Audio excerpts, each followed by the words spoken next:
वास्तू इंटिरियर, आता तुमचा एवढ्या अनेक वर्षांचा अनुभव जो आहे त्यानुसार तुम्ही काय सांगाल? वास्तुशास्त्र आणि इंटिरियर्स हे दोन वेगवेगळे पार्ट्स आहेत. सो वास्तुशास्त्र म्हणजे एक टाईप ऑफ सायन्स.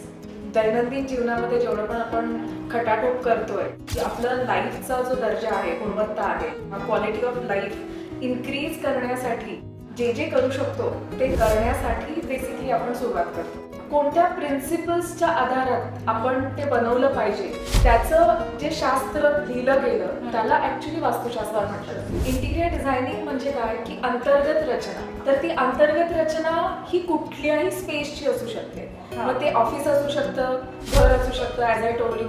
प्रत्येक जी जागा जी आपण वापरतो आपल्या वेगवेगळ्या पर्पजसाठी त्याला आतून सुशोभित करणं, त्याला आतून डिझाईन करणं, that is called interior design.